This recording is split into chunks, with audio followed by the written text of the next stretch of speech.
Je vous invite à ouvrir dans vos Bibles dans le Nouveau Testament, aux pages 75 et 76. Nous allons écouter la lecture de l'Évangile selon Luc au chapitre 8, les versets 26 à 39.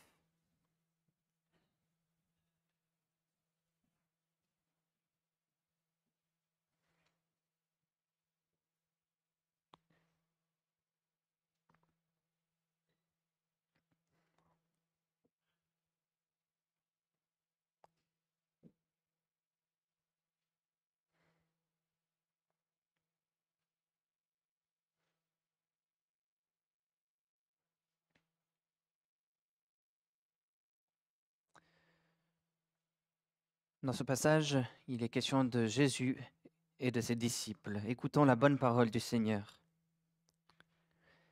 Ils abordèrent dans le pays des Géraséniens, qui est vis-à-vis de la Galilée.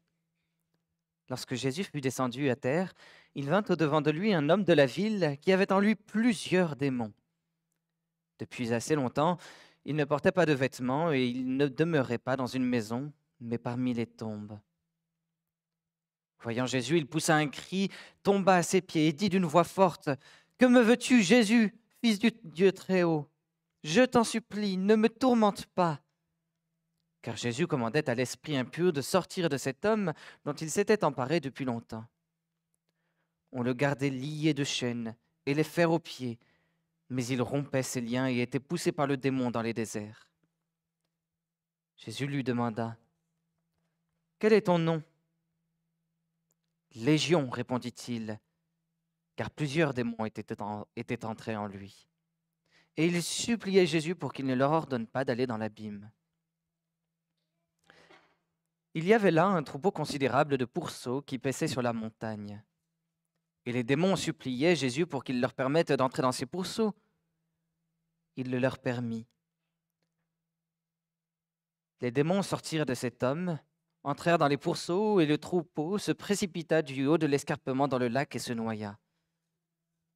Ceux qui les faisaient paître, en voyant ce qui était arrivé, s'enfuirent et répandirent la nouvelle dans la ville et dans les campagnes.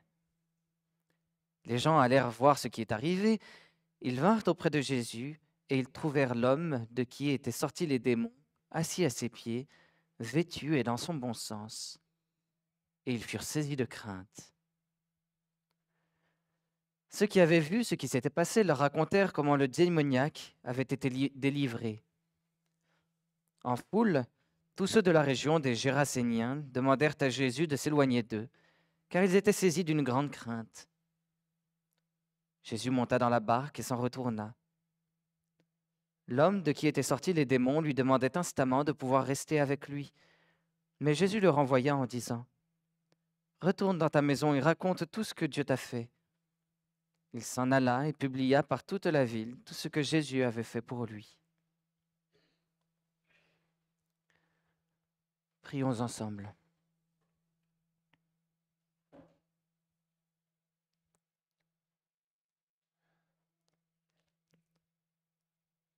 Seigneur notre Dieu, nous vivons dans un monde de mensonges et de ténèbres,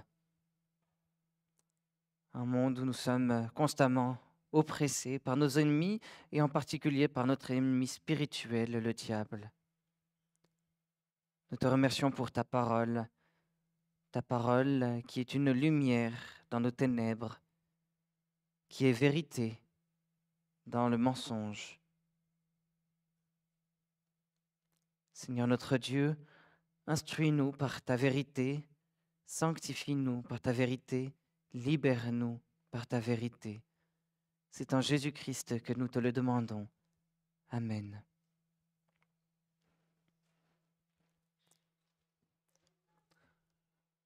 Bonne année, mes meilleurs vœux de bonheur et surtout une bonne santé parce que finalement c'est ça qui est le plus important. Frères et sœurs, peut-être que vous avez déjà entendu cette phrase ces derniers jours, peut-être que vous-même vous l'avez déjà prononcée. C'est une phrase très intéressante. La santé, oui, la santé, voilà quelque chose d'important. La santé physique, effectivement, beaucoup de choses nous sont impossibles de faire si nous n'avons pas la santé. Mais dans ce monde matérialiste, nous pensons bien souvent à à la santé physique et nous oublions la santé spirituelle. La santé spirituelle est bien plus importante que la santé physique. La santé de notre âme est plus importante que la santé de notre corps. Notre corps, nous l'avons ici pour une vie, mais notre âme a des conséquences jusque dans la vie éternelle. Et c'est pourquoi nous devrions attacher une grande importance à sa santé. Jésus-Christ lui-même, nous le voyons dans ce passage, apporte une grande attention à la santé de notre âme. Ce matin, nous allons voir premièrement que Jésus libère un homme prisonnier des démons. Nous allons ensuite découvrir que cet homme est libéré par Jésus avant de devenir témoin de la bonne nouvelle. Alors, du verset 26 au verset 31, nous découvrons premièrement un homme prisonnier des démons. Comme nous l'avons entendu la semaine dernière, Jésus vient d'apaiser une tempête sur le lac de Génézareth. Et avec ses disciples, il aborde dans le pays des Géraséniens, qui est vis-à-vis de la Galilée. Verset 26. Le pays des Géraséniens se trouve sur la rive est du lac de Génézareth, et son nom vient de Gérasa, qui est le chef-lieu de cette région. Le pays des Géraséniens est particulièrement connu en fait pour ne pas être habité par de nombreux Juifs. La majorité de la population de cette région est païenne, et cela va avoir son importance dans la suite du récit et de cette prédication. Donc lorsque la barque aborde sur la rive, Jésus descend à terre et il voit au-devant de lui un homme de la ville qui a en lui plusieurs démons. Depuis assez longtemps, cet homme ne porte pas de vêtements. Il ne demeure pas dans une maison, mais parmi les tombes. Verset 27. Un esprit impur s'est emparé de lui depuis longtemps. On le garde lié de chaînes et les fers aux pieds, mais il rompt ses liens et est poussé par le démon dans les déserts. Fin du verset 29. Matthieu rapporte ce même événement, mais il rapporte qu'il y avait 2 démoniaques lors de cet événement. Ici, dans ce passage, il semblerait que Luc fasse référence au plus important de ces 2-là.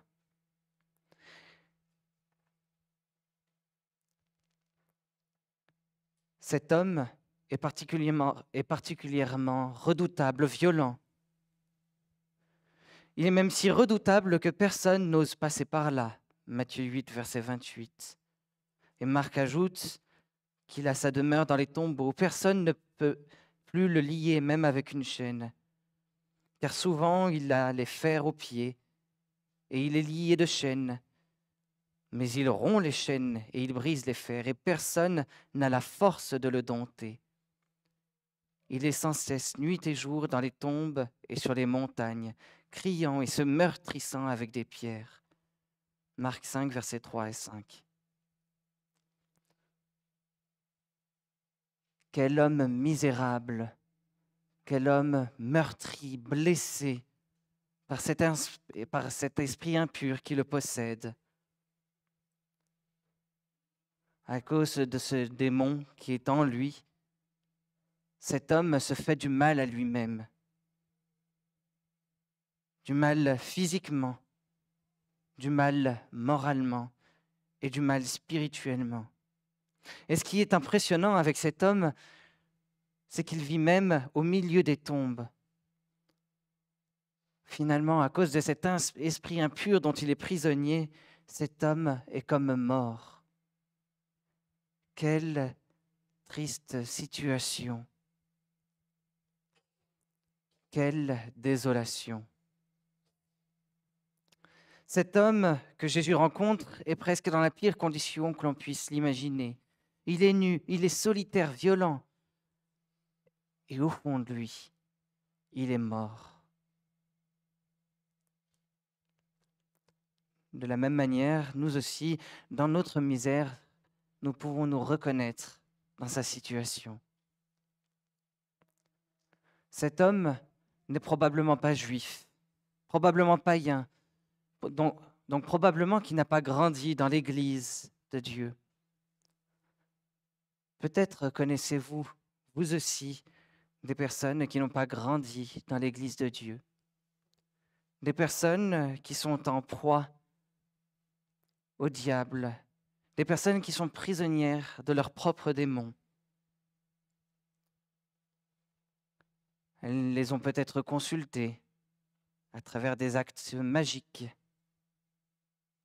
ou à travers des jeux sans même s'en rendre compte.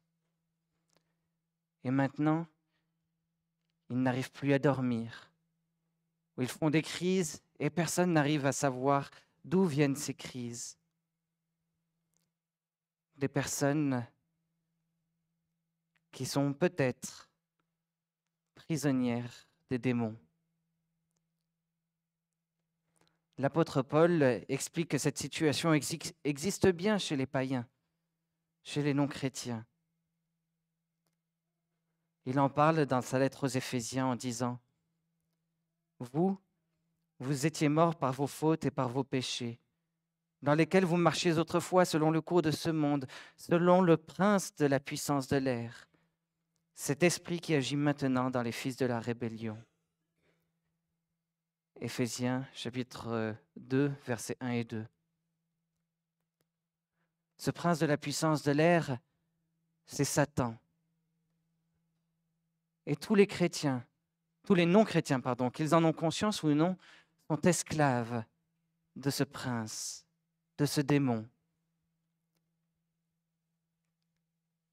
Eux qui ont de la peine à dormir, peut-être. Eux qui font des crises spirituelles. Ou même ceux qui ne ressentent rien sont tous esclaves du diable parce qu'ils sont tous esclaves de leurs propres péchés. Mais l'apôtre Paul ne parle pas seulement des non-chrétiens, il parle aussi des chrétiens et de ceux qui ont grandi dans l'Église. Il dit « Nous tous aussi, nous étions de leur nombre et nous nous conduisions autrefois selon nos convoitises charnelles. Nous exécutions les volontés de notre chair et de nos pensées, et nous étions par nature des enfants de colère comme les autres. » Éphésiens 2, verset 3. Nous ne sommes pas meilleurs que les non-chrétiens. Nous ne sommes pas meilleurs que ceux qui ont grandi en dehors de l'Église. Bien au contraire, nous sommes tout aussi pécheurs qu'eux. Et à cause du péché qui est dans notre cœur, nous aurions dû être esclaves du diable.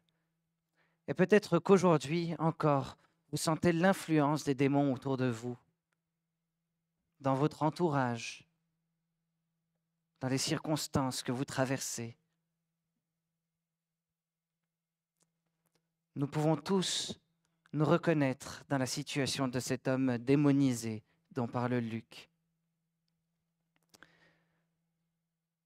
Parce que le péché, finalement, a des effets similaires sur chacun d'entre nous. Il nous expose nus dans notre culpabilité. Il nous éloigne les uns des autres. Il nous laisse seuls et isolés dans la honte. Le péché nous rend violents, ne serait-ce que dans nos attitudes, dans nos paroles, dans nos actions. Et spirituellement parlant, nous marchons parmi les morts. Nous sommes comme fous dans ce cimetière misérable que le monde. Voilà quelle est notre condition en dehors du Christ, que nous ayons grandi dans l'Église ou en dehors.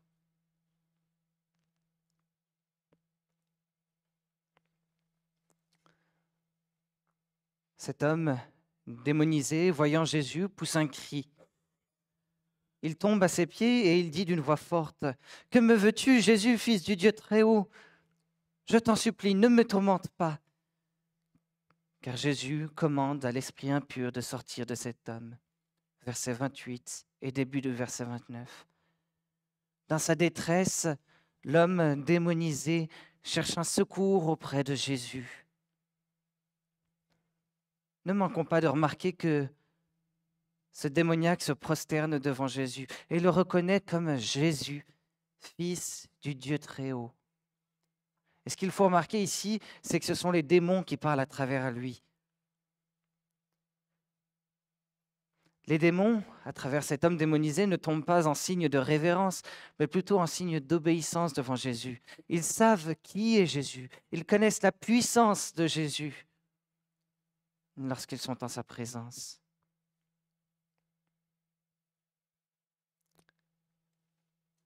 Jésus demande, « Quel est ton nom ?» « Légion, répond-il, car plusieurs démons sont entrés en lui. » Verset 30.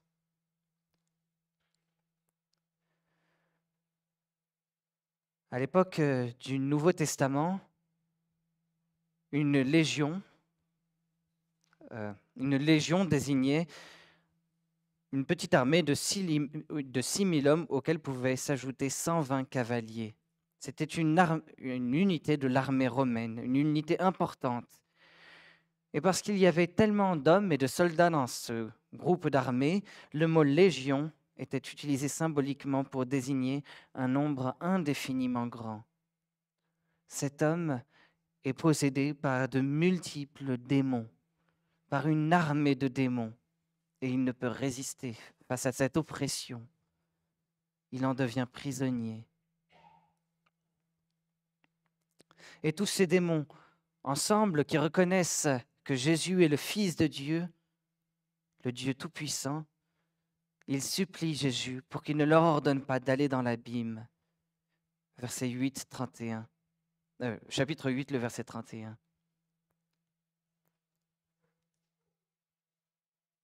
Les démons savent ce qu'est l'abîme. L'abîme, c'est le lieu des morts. L'abîme, c'est le lieu où Satan et ses démons vont être condamnés. Les démons savent que l'abîme, c'est leur destin final. Ils savent que leur avenir est déjà scellé.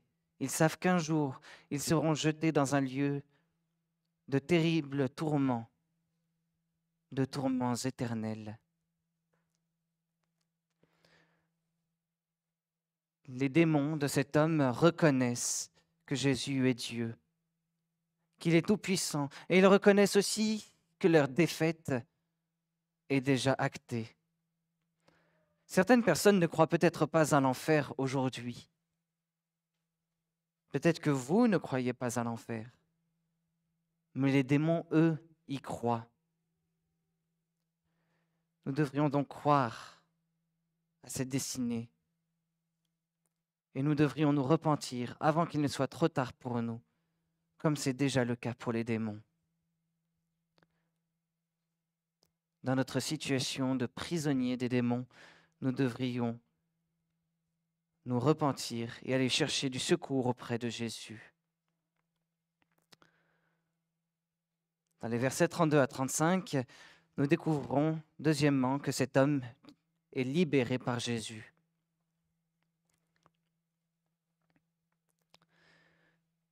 Il y a là un troupeau considérable de pourceaux qui paissent sur la montagne. Et les démons supplient Jésus pour qu'il leur permette d'entrer dans ces pourceaux. Il le leur permet. Les démons sortent de cet homme, entrent dans les pourceaux et le troupeau se précipite du haut de l'escarpement dans le lac et se noie. Versets 32 et 33. L'homme démonisé, l'homme prisonnier de ces démons est allé chercher du secours auprès de Jésus. Et Jésus le délivre, mais d'une manière tout à fait étrange et spectaculaire. On remarque tout d'abord que Jésus a donné la permission aux démons de rejoindre ces porcs, ces cochons. Et cela nous enseigne que les démons ne peuvent rien faire sans la permission de Dieu.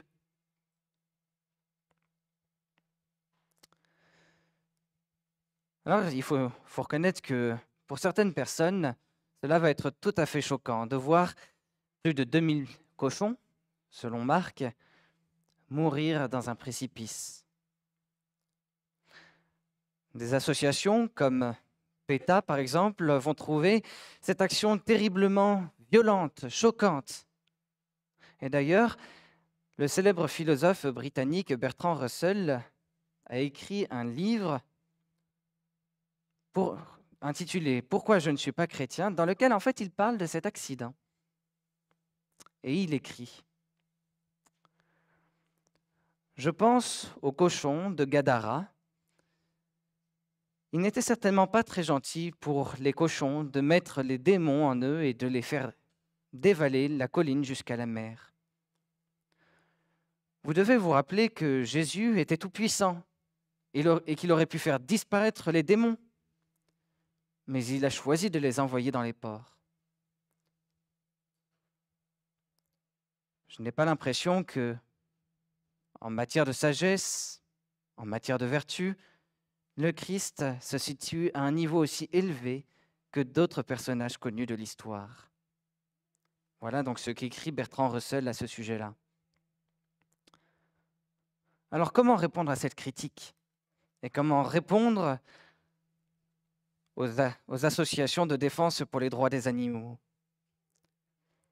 Il est important de noter que ce n'est pas Jésus qui détruit les porcs, ce sont les démons. Jésus a donné aux démons la permission d'entrer dans les cochons, mais ce sont les démons qui poussent les cochons à se précipiter de la falaise. D'ailleurs, nous pouvons également remarquer que ces cochons participent à la gloire de Dieu. Le commentateur réformé Philip Ryken écrit « Il vaut mieux dire que les cochons ont couru vers la falaise. Ils ont vécu et ils sont morts pour la gloire de Dieu. Ces cochons sont certainement les plus célèbres de l'histoire. » Quel autre troupeau de cochons peut prétendre avoir démontré la puissance divine de Jésus-Christ sur les puissances obscures de l'enfer? Jésus a chassé les démons aussi facilement qu'il avait commandé à la mer de s'apaiser.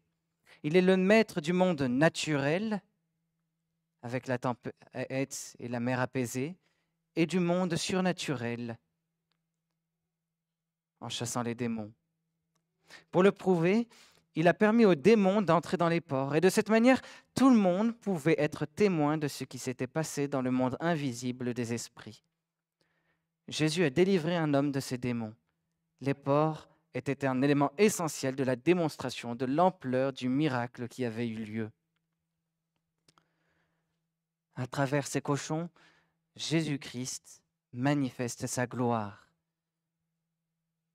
Il la montre à ses disciples et il la montre à cet homme anciennement démonisé. Il montre que la délivrance a vraiment eu lieu. Jésus est Dieu. Dieu sous forme humaine, Dieu tout-puissant. Il a le pouvoir sur les démons, le pouvoir tout-puissant. Alors croyons ensemble qu'il peut nous délivrer de tous nos démons et de tout ce qui nous oppresse. C'est d'ailleurs pour cela que Jésus-Christ est venu sur la terre. Il est venu avec pour destinée de mourir sur la croix.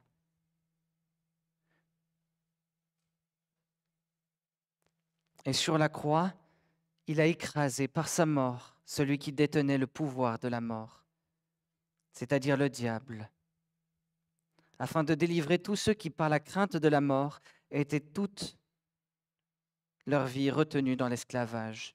Hébreux 2, versets 14 et 15. Oui, par la mort de Jésus-Christ, nous pouvons recevoir la libération de l'esclavage du diable et des démons. C'est par la foi en sa mort et sa résurrection, en sa puissance manifestée sur la croix, que nous pouvons en être délivrés. Et c'est ainsi que Dieu nous a montré sa miséricorde, À cause du grand amour dont il nous a aimés, nous qui étions morts par nos fautes, il nous a rendus à la vie avec le Christ. Et Paul va même ajouter, c'est par grâce que vous êtes sauvés. Éphésiens 2, versets 4 et 5. Nous qui étions esclaves du diable et des démons, nous qui étions oppressés dans notre vie et qui étions morts spirituellement, Jésus-Christ, par sa mort et sa résurrection, nous a rendus à la vie spirituelle, en vie de la vie pour toujours avec Dieu. Oui, en Jésus-Christ, nous pouvons être libérés. Jésus-Christ a la puissance de nous libérer. En voyant la délivrance de cet homme démonisé, ceux qui font paître les cochons s'enfuient et répandent la nouvelle dans la ville et dans les campagnes. Verset 34. De toute évidence, les bergers veulent s'assurer qu'on ne les blâme pas pour la perte des cochons. Et ils vont donc raconter aux habitants de la ville ce qui s'est passé. Les gens vont donc voir ce qui est arrivé, ils viennent auprès de Jésus et ils trouvent l'homme de qui est sorti les démons, assis à ses pieds et vêtu et dans son bon sens, et ils sont saisis de crainte. Ceux qui ont vu ce qui s'est passé leur racontent comment le démoniaque a été délivré. Versets 35 et 36. Voilà donc maintenant que tous les habitants de la région découvrent le renversement complet qui s'est produit dans la vie de cet homme démonisé. Il est maintenant vêtu, alors qu'il était nu auparavant. Il est maintenant assis, alors qu'il errait auparavant. Il fréquente maintenant d'autres personnes et il est assis aux pieds de Jésus, alors qu'auparavant, il cherchait la solitude. Il est saint d'esprit maintenant, alors qu'il criait d'une voix forte auparavant. Il est à l'aise en présence de Jésus maintenant, alors qu'auparavant, il ne voulait rien avoir à faire avec lui. Cet homme est totalement saint d'esprit.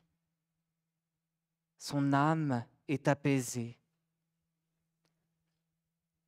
Quelle merveilleuse expression de ce qui se passe lorsque Jésus transforme une personne par sa puissance.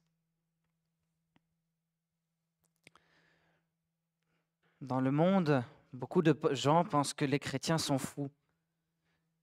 Ils sont fous, ils seraient fous parce qu'ils croient en Jésus.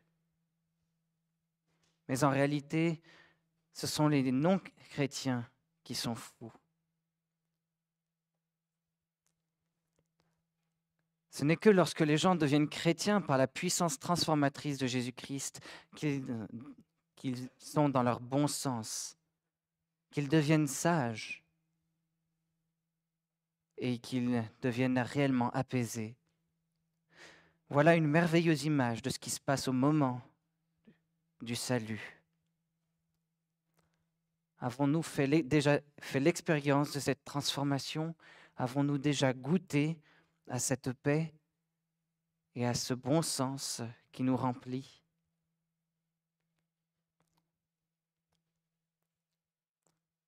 Dans les versets 36 à 39, l'homme anciennement démonisé devient témoin de la bonne nouvelle. En foule, tous ceux de la région des Géraséniens demandent à Jésus de s'éloigner d'eux, car ils sont saisis d'une grande crainte. Début du verset 37. Il est intéressant de noter que nous pourrions nous attendre à ce que les gens demandent à Jésus de partir parce qu'ils ont subi une grande perte financière.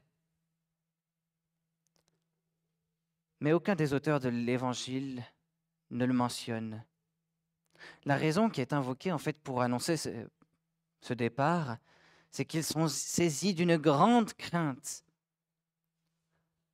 Les gens voient ce que Jésus a fait. Ils voient cet homme transformé par la puissance de Jésus et ils ne veulent rien savoir.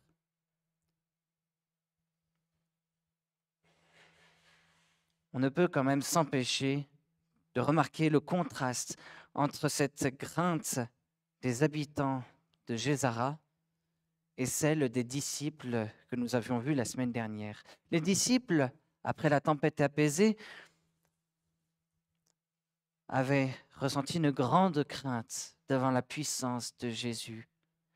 C'était une crainte révérencieuse, remplie d'admiration, de respect, d'amour pour cette puissance qui les avait délivrés. Mais cette fois-ci, avec les habitants de Gézara, cette grande crainte manifeste une grande peur. Et c'est à cause de cette grande peur de la puissance de Jésus qu'il lui demande de s'éloigner d'eux. Et pour autant que nous le sachions, Jésus n'est jamais revenu sur cette terre. Les habitants de cette région n'ont plus jamais eu l'occasion d'entendre la bonne nouvelle de la grâce de Dieu par la bouche de Jésus-Christ.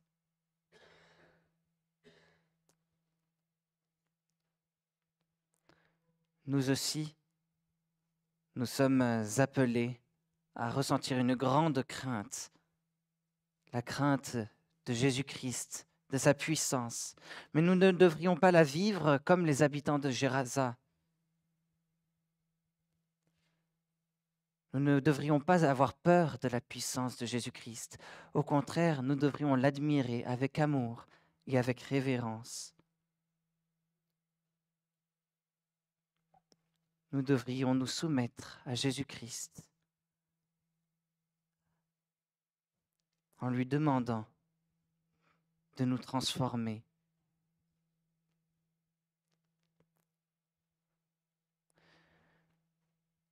La réaction de Géraza des habitants de Géraza contraste également avec la réaction de cet homme anciennement démonisé.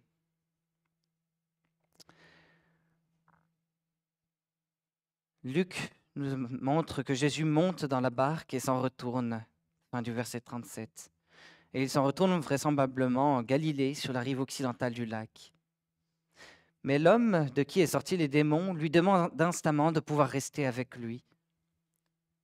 Jésus le renvoie en disant « Retourne dans ta maison et raconte tout ce que Dieu t'a fait. » Verset 38 et début du verset 39. L'homme, transformé par la puissance de Jésus, veut être avec lui. Mais Jésus a une autre mission pour lui. Cette mission, c'est de rester dans sa ville natale et de partager avec les gens tout ce que Dieu a fait pour lui. Et Luc décrit la merveilleuse obéissance de cet homme. Il s'en va et il publie par toute la ville tout ce que Jésus a fait pour lui. Fin du verset 39.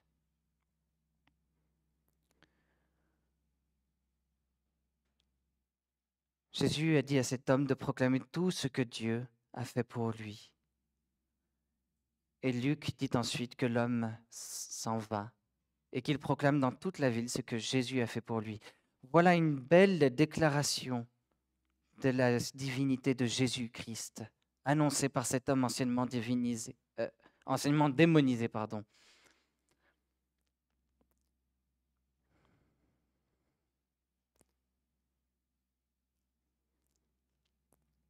Jésus nous appelle, comme cet homme, à témoigner de la transformation de notre cœur, cette transformation et cette délivrance qu'il nous a offerte par sa mort et sa résurrection. Nous sommes appelés par Jésus-Christ à dire aux autres tout ce que Jésus a fait pour nous. Et cela devrait commencer dans nos maisons, comme Jésus le commande à cet homme. Et cela peut aussi s'étendre à toute notre ville.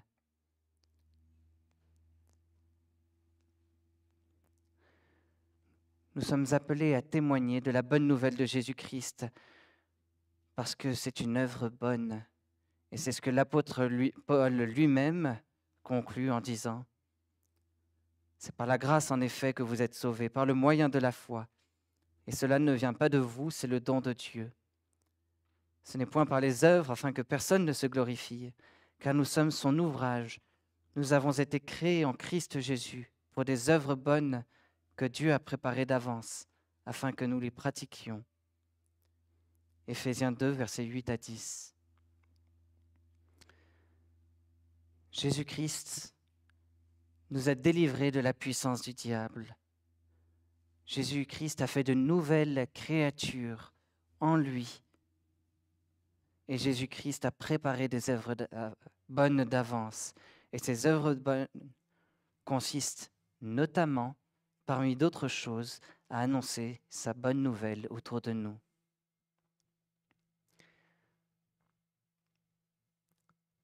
Alors, frères et sœurs, oui, la santé physique est importante. Sans elle, il y a beaucoup de choses que nous ne pouvons pas faire. Mais ce qu'il est de plus important, c'est notre santé spirituelle. Jésus-Christ est venu nous délivrer du diable pour rétablir notre santé spirituelle, pour nous guérir. Et c'est pourquoi, ce matin, je vous souhaite une bonne année, beaucoup de bonheur et surtout, je vous souhaite de grandir et de guérir. Je souhaite à votre âme de guérir spirituellement en Jésus-Christ. Réfléchissons quelques instants à cette prédication pendant que les musiciens se préparent.